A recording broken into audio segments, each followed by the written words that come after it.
Assalamualaikum warahmatullahi wabarakatuh. Perkenalkan, nama saya Kusnedi, saya kelas SI6F, NIM 1914100079.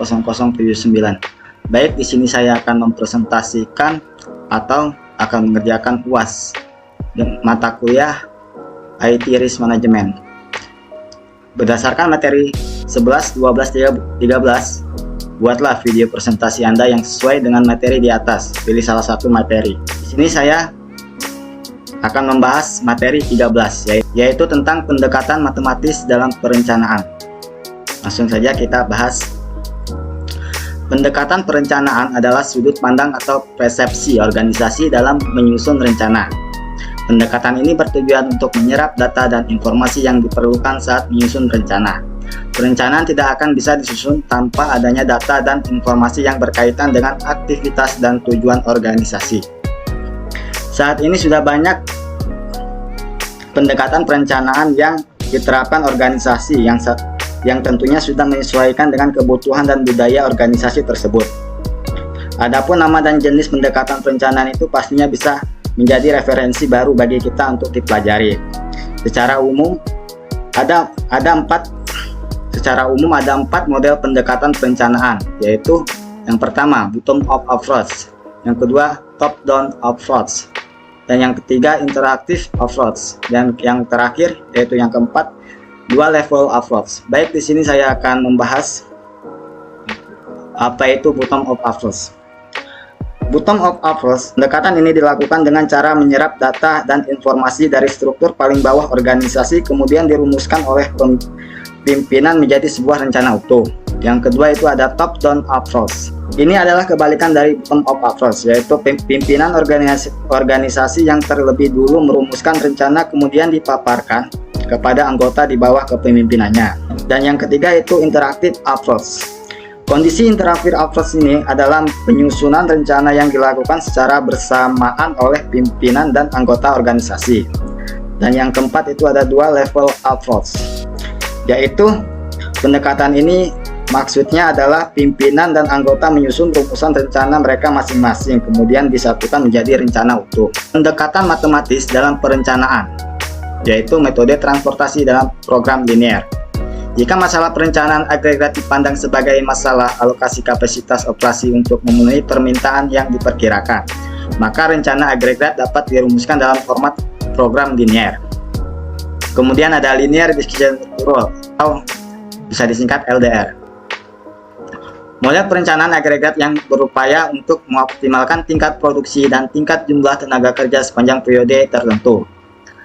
Dan model ini meminimisasi biaya total dari biaya gaji, rekrutmen, PHK, lembur, dan persediaan melalui serangkaian kurva biaya kuadrat. Kemudian ada manajemen confusion model atau bisa disingkat MCM, dikembangkan oleh I.E. Bauman yang membangun suatu model keputusan formal di seputar pengalaman dan kinerja manajer. Teori yang mendasari adalah pengalaman masa lalu manajer sehingga dapat digunakan sebagai dasar menetapkan keputusan di masa depan. Teknik ini menggunakan analisa regresi terhadap keputusan produksi yang diambil manajer di masa lalu. Kemudian ada simulasi.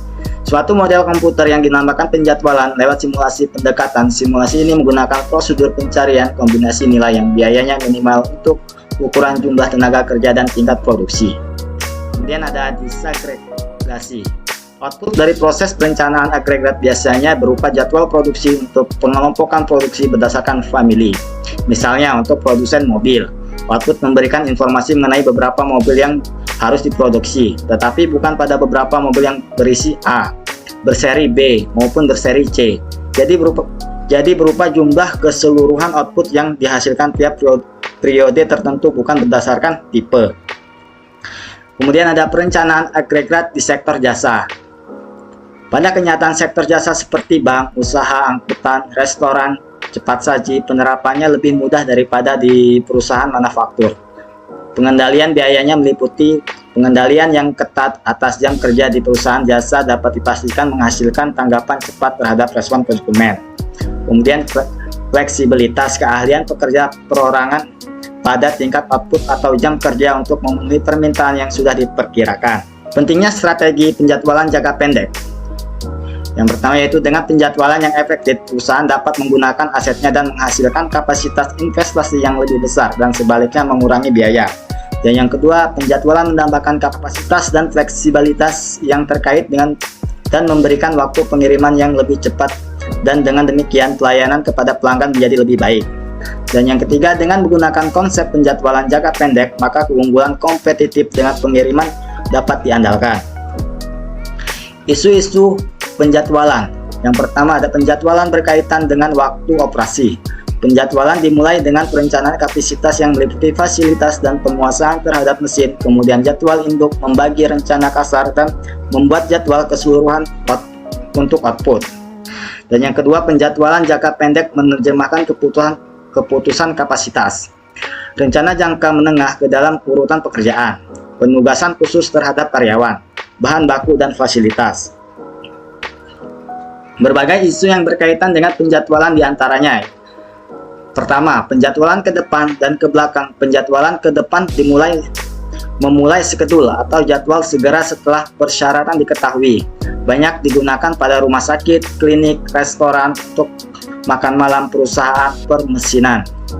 Dan yang kedua yaitu penjadwalan ke belakang, dimulai dengan tanggal jatuh tempo, menjadwal operasi Finsel dahulu. Baik, inilah pembahasan yang ada di materi 13, yaitu tentang pendekatan matematis dalam perencanaan. Baik, kurang dan lebihnya saya mohon maaf. Saya akhiri, wabillahi taufiq walhidayah. Wassalamualaikum warahmatullahi wabarakatuh.